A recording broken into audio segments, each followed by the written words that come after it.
सबभन्दा पहिला यो कम्पोस्ट गरेको मल, यो मललाई सबैलाई मिलाएर खाल्टामा राखेर बनाइएको यस्तो खालको मललाई यसरी पहिला बिछाइन्छ अनि यसरी मिलाइन्छ यसलाई।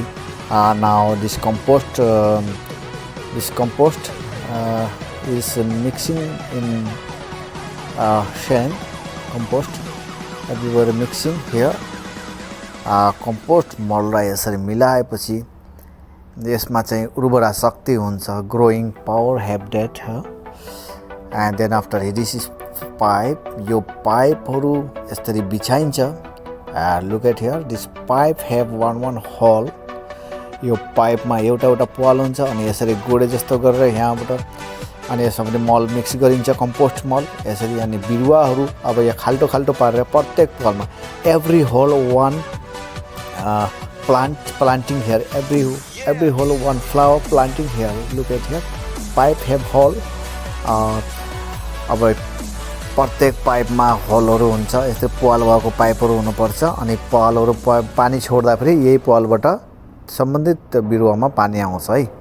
यसरी प्रत्येक एक फिटको डिस्टेन्समा एउटा पाल हुन्छ। पालमा एउटा कुनै पनि बिरुवा, सब्जी जे लगाए पनि, फुल लगाए पनि लगाउने है त। अनि त्यसपछि आउनुहोस् अगाडि हेर्दै जाउँ। यो यसरी मलहरू मिक्स गर्ने अनि यसरी लगाएपछि अनि यो भनेको पाइपलाई यताउता सर्न दिँदैन, यसले समातेर राख्छ। This holding the pipe and this T is joining, you know. अनि this holding and I showing this pipe every parts of pipe for joining and this T हुन्छ, कुनै अफ अन अफ हुन्छ।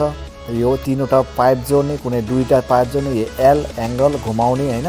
यो चाहिँ पाइपमा जोइनिङ गर्दाखेरि use गर्ने ग्लुब। अनि यसरी यसलाई चाहिँ यहाँ लक गरिन्छ, पाइप यसरी बन्द गरिन्छ, last part of pipe. And this holding the plant trees, यसले बिरुवालाई समातेर राख्छ त, हावाले यसलाई नपल्टाओस् भने। अनि यसरी लगाइएको छ हामी प्लान्टिङ। यही नै तरिका हो लगाउने, तपाईँले बुझिहाल्नुभयो। कम्पोस्ट लगाएर अनि यो सम्बन्धित ठाउँमा पाल भएको पाइप बिछाउने, पाइपका पार्ट्सहरू त तपाईँले मार्केटमा पाइहाल्नुहुन्छ।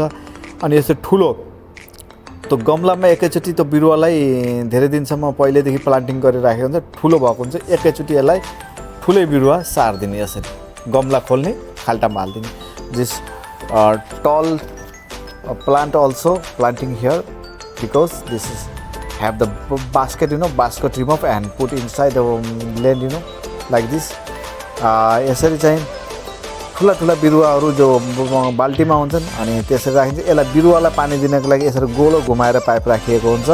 यसमा होलहरू हुन्छ, होलबाट पालबाट पानी आउँछ है। यसरी ल हेर्नुहोस्, यसरी प्रत्येकलाई पानीको सुविधा, एक ठाउँबाट पानी खोल्नुहोस् सबैलाई जान्छ। यसरी नै हरियाली गार्डन, सागसब्जीहरू हजुरले लगाउन सक्नुहुन्छ। यो हावाको लागि होल्डिङ तपाईँलाई देखाइसकेँ। अनि ल हेर्नुहोस् डिजाइन यसरी लगाइएको छ। ठुला रुखहरू पनि एकैचोटि ठुलो बकेटमा लगाएर सिधै गाडिन्छ है।